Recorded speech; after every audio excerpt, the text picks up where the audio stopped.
and we have a Skype presentation from London. Those who are present, you can call your name. Please just wave, take up your hand. We have Sadi Haukat Ali.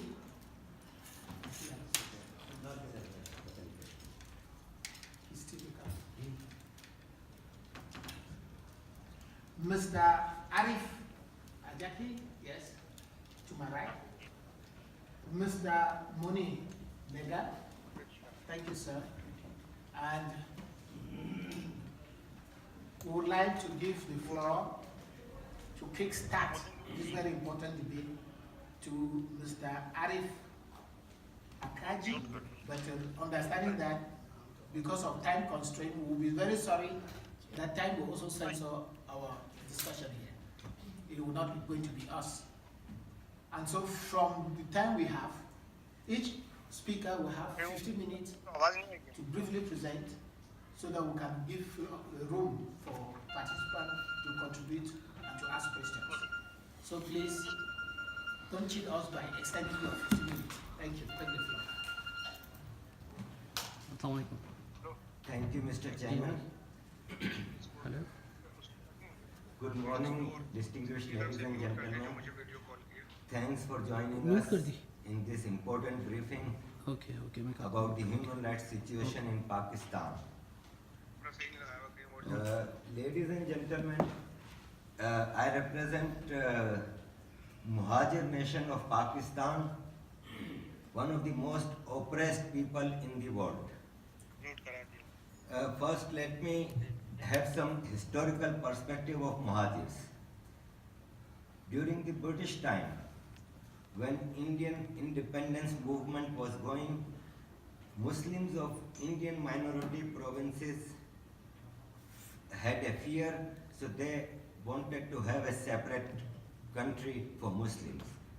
Thus, in 1947, Pakistan was created for the Muslims of entire India, not only the provinces that are in today's Pakistan.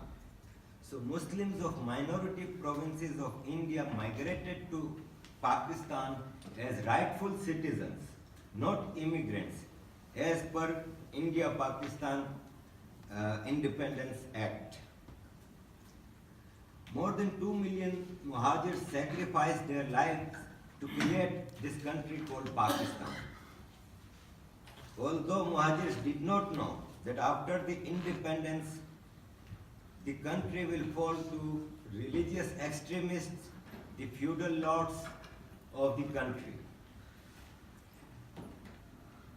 After the creation of Pakistan, Muhajirs who migrated from Indian minority provinces were the only educated people in Pakistan.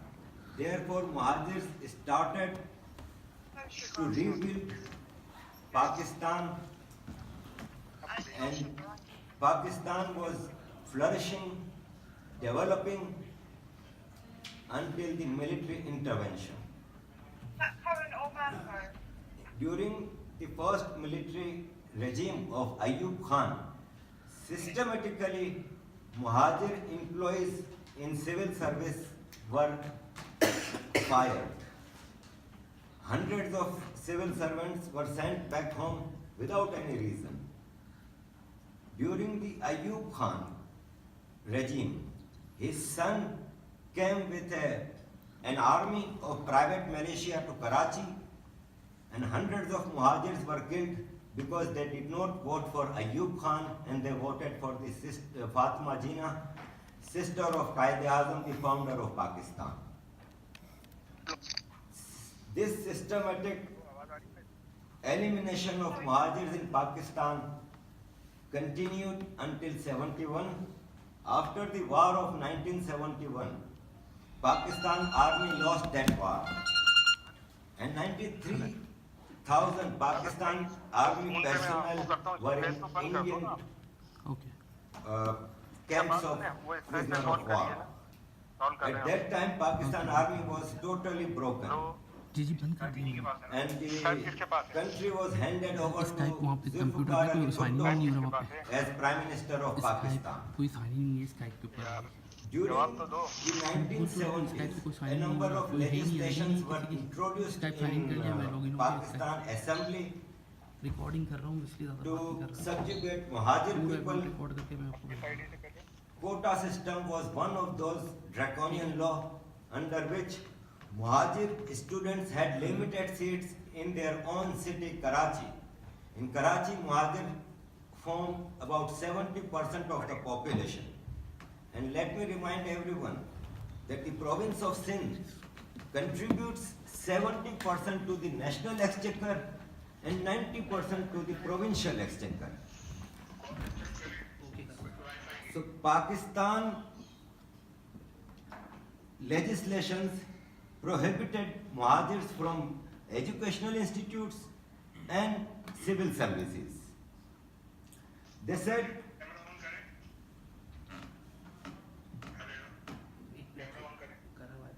and there were so many other steps taken to subjugate these people in Pakistan. In 1992, a military operation was commenced and 17,000 Muhajir youths were killed. In 2013, another operation started during which thousands of Muhajirs were arrested and still hundreds of Muhajir men and women are languishing in Pakistani agencies, safe houses. We want equal rights for every Pakistani. We don't want anything especially for us. We believe in equality and we believe in the integrity of Pakistan.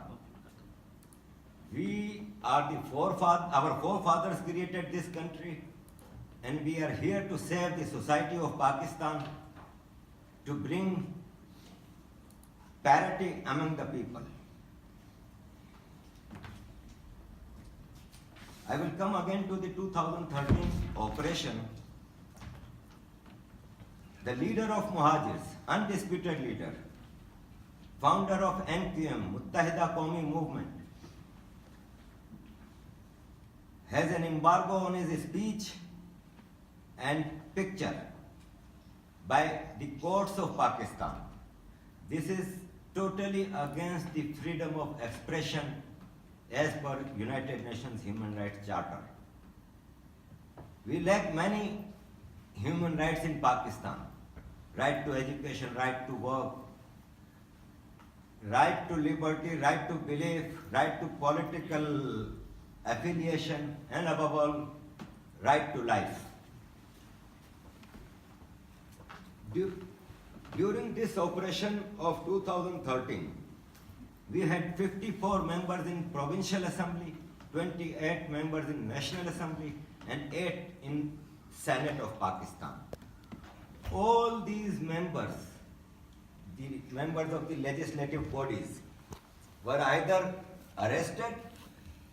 Now, I would put a light on how they arrest. They raid any Muhajir house or office, they arrest them unofficially, take them to their safe houses. When the family goes to the court to declare their arrest, the agencies of Pakistan take these people into their custody for 90 days. And different independent testimony says that during these 90 days, inhuman treatment is conducted on them. I would quote Mr. Ahmed Waqas Goraya, a famous blogger who was arrested, and he says that we are stripped off and policemen and agency people with their sticks in their hand start beating us. They humiliate us, they put in solitary confinement for weeks, and all the time they are tied up. Families or lawyers are not allowed to meet them. And if during these 90 days that person surrenders and agrees to work on the dictation of agencies, they are released, otherwise they are again put for 90 days. So one way or other, the tactics were used against the elected representatives of MQM to change their loyalty and discard their association with Mr. Altaf Hussain. Thus, most of them succumbed and agreed to leave Mr. Altaf Hussain and work as per they are instructed by the agencies of Pakistan. When the civil society and the liberal forces of Pakistan, let me remind that the MQM is the only secular liberal party in Pakistan, the only party that comes from middle class. The medieval feudal system that existed in Pakistan, MQM broke that status quo and brought in middle class politics. Common men were sent to the parliaments of Pakistan. So during this operation, when all the members and MQM office bearers were not allowed to practice their politics, some intellectuals, liberal forces came in to join Mr. Altaf Hussain. Professor Hassan Zafar Arif was one of them. 72-year-old fellow of Harvard and Oxford, Dean of Philosophy, Karachi University, was arrested by a man in uniform, humiliated him, put him for 90 days in solitary confinement, but he did not surrender to the wishes of Pakistan establishment. Thus was released, but after his release, after few days, he was kidnapped from his home.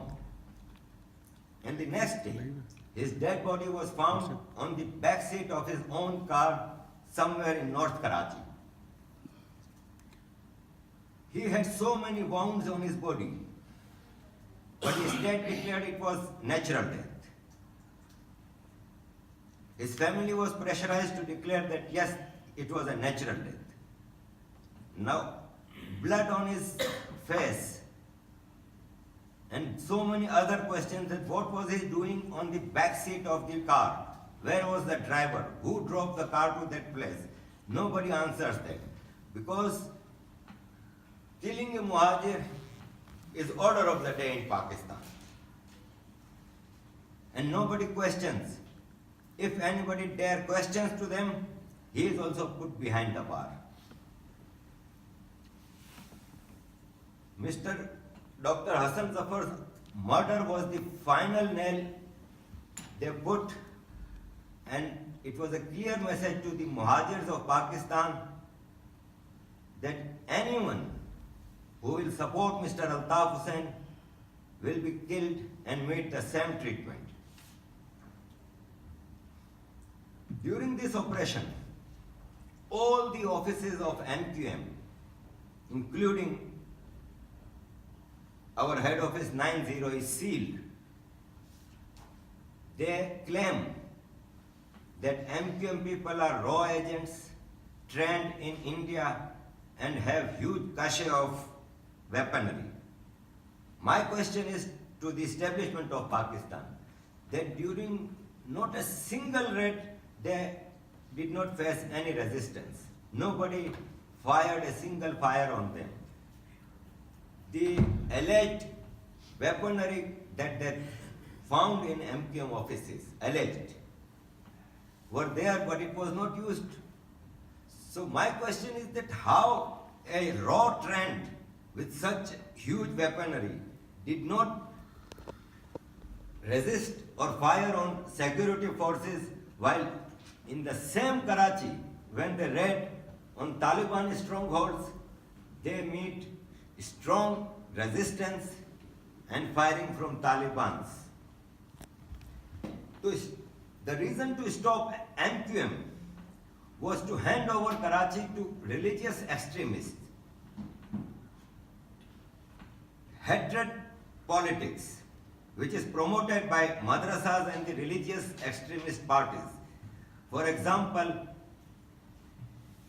a religious so-called scholar, Khadim Hussain Rizvi, is continuously waging a politics of hatred, extremism in Karachi, and he is asking for vote in next election, while MPM is even not allowed to speak or contest the election. Anyone supported by Altaf Hussain is not allowed to contest the elections, while the religious extremists, the internationally and United Nations declared terrorists, are roaming free, holding their rallies, and they are collecting donations in Ramadan and other religious events. But secular forces like MQM are not allowed to run their politics in Pakistan. In Karachi, the capital of Sindh, once used to be capital of Pakistan. The capital of Sindh, which is our province. And MQM, on not a single person of MQM has ever asked for the division of Sindh. We believe in the integrity of Sindh also.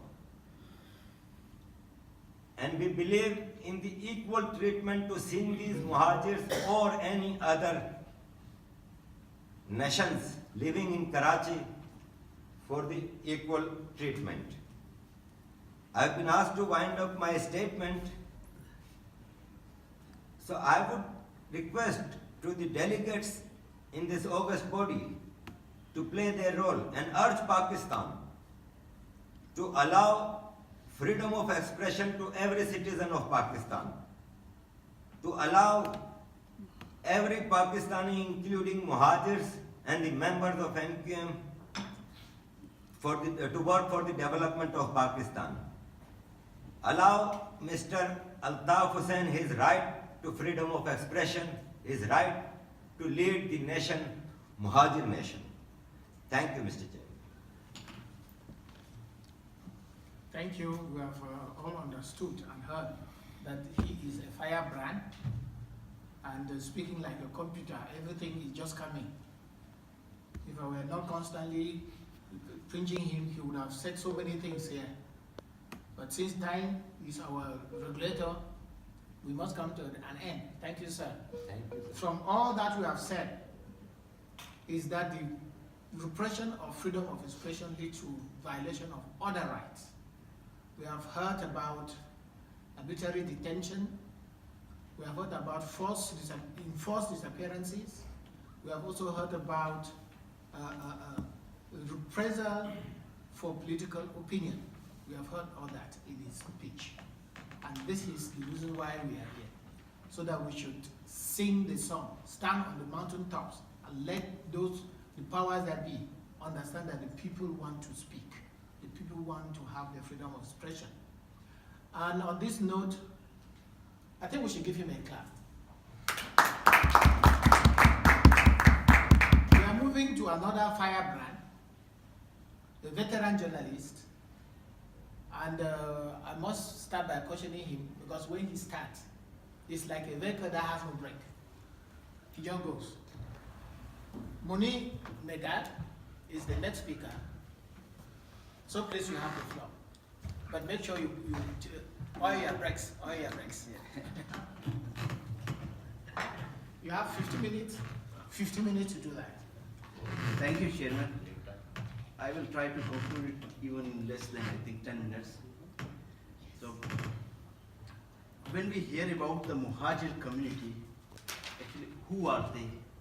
They are the ones who were migrated from different parts of India because there was a creation of a state that was an artificial state.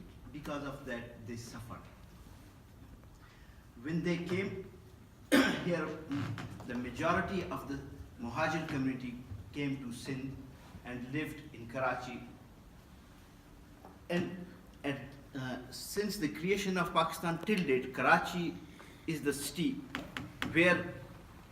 which has a vast population, where different communities are living together although it was from the first day very difficult for the Muhajir community to get accommodated to a new place with new communities. But other than that, the Pakistani establishment got an opportunity for its specific or purposes, try to create different sections of different societies for its different purposes. Being the majority of that city, being the major population of that area, Muhajir community got an opportunity to get a place inside the government. On the other side, the establishment, particularly the Pakistani secret forces, started hammering on their heads from the first day. And till date, they are facing that hammer. And because of that, they created differences between different societies. And different sorts of theories erupted. Even there was a time that there were a lot of speculations and news that because of this community, the other communities are suffering, which was not true, because all that was being done by that state, which was created artificially, and that created segments in different societies to fulfill its specific purposes. This community, from the first day till date, is seen as a secular community over there. And this community is seen an educated community over there. But when they try to make their own specific goals, to pursue those goals in order to create a vibrant society over there, then the Pakistani agency started hammering on them.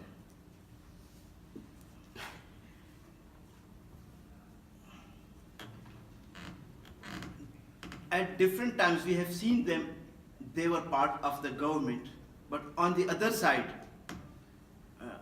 we have seen them that they were also the victims. Why someone is enjoying or being a part of the government, on the other side he is a victim? Why this situation was created? This situation was just created in order to fulfill the main objective, to give a reason for that state which was created on the name of Islam for a specific purpose, to dominate the whole people over there. So because of that, we the Baloch, the Sindhi, and all of us were having different sorts of questions in our minds.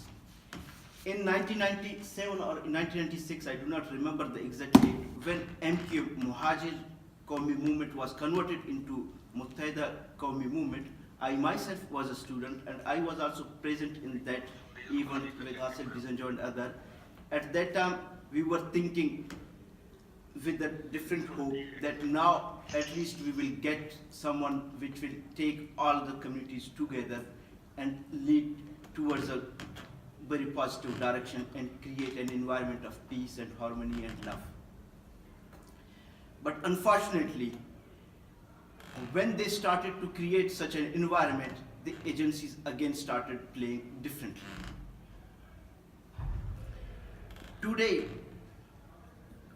the leader of MQM, who is living in exile in British, in the same way we are living over here in France, when we see this thing that we are not allowed to communicate with our loved ones, when we are not allowed to communicate to our community people, to our even family members, and this sort of sanction is something which is against the basic fundamental rights of every person, and which is not a crime against a specific person, which is not a crime against a specific community, that's a crime against the humanity. why we are not allowed to communicate, and leaving the rest of the things.